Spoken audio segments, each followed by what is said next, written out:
wait for the mic. We'll start with Dan, and then we'll go to Michael. Obviously a fantastic night for Bradley, but talk about Alex as well, because he looked very solid tonight, and he set up Bradley for that second goal for him. Yeah. Michelle asked me about it at halftime too with Alex, and everyone respects Alex so much for all the work he puts in and what an intelligent player he is, and he's one of our best tactical players that we have.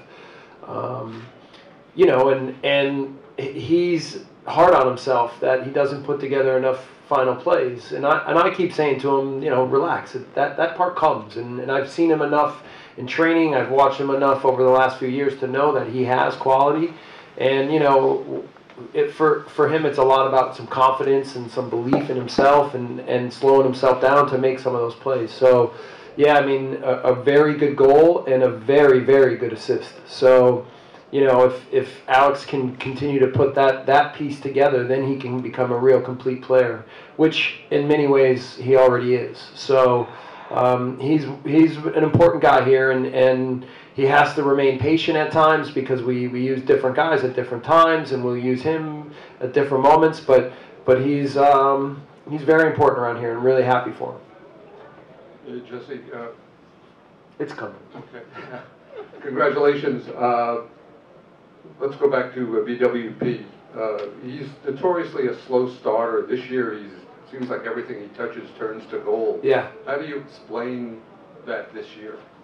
Well, it was tricky on him last year because he had the baby in the beginning of preseason and didn't really get himself going.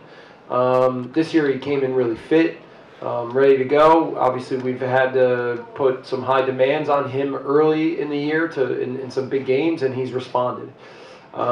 We all know how good Brad is, and so it's obviously a very good sign that this early on he's so sharp and so lethal. And now the key for me is trying to always get the balance right so that we're not running him into the ground, and make sure that he's fresh week after week. So, Brad always wants to play, he always wants to train. He's one of the most amazing people to be around.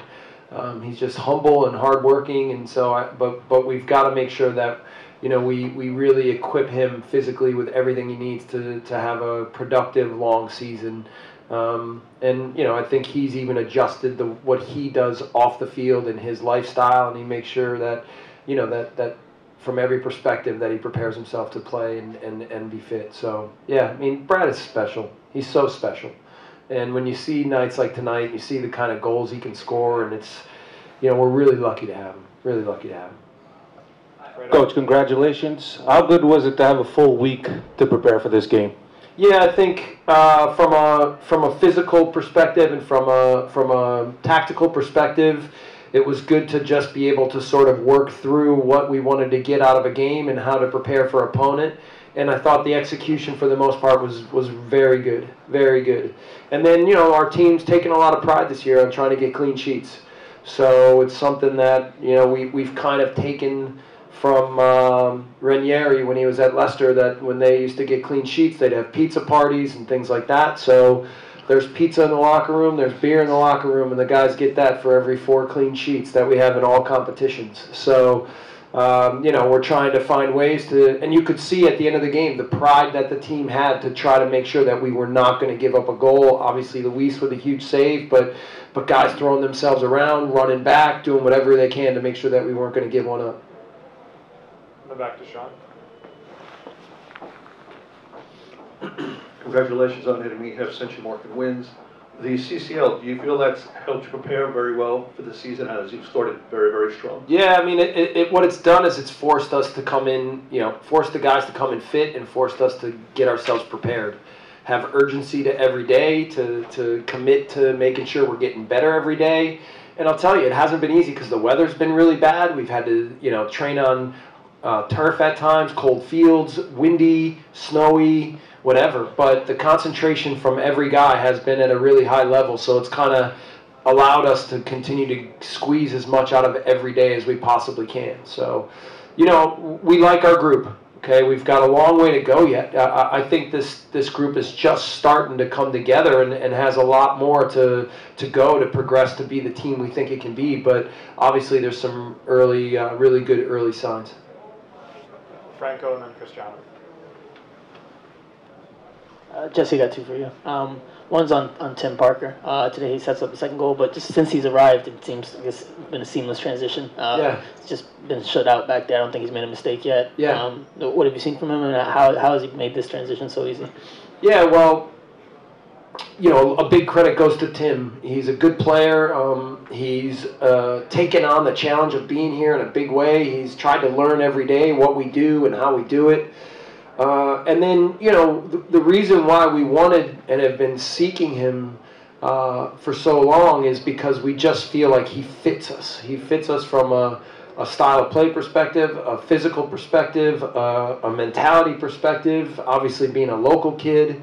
There's a lot of ways that you can really look at it and go, this is going to be perfect. So, yeah, I mean, you know, he's come in. He's been really eager to try to adapt and learn the way we do things, and obviously he's helped in a major way. So with him, and you know, now you start to feel like our defensive group is the best we've ever had. And if we can get that piece right, then I think this team will always be dangerous. So yeah, I mean, again, we still have a long way to go with him and with how, you know, his adaptation. But the early signs have been really good. Just one quick one on Alex. I know you touched on him before, but he's been criticized quite a bit from media. Just what he does. From media? Yeah, myself included. So just 'cause it doesn't seem that he brings enough in the attack. At least to the to the naked eye. How do you get more games like today out of him, where he scores goals, he gets that assist?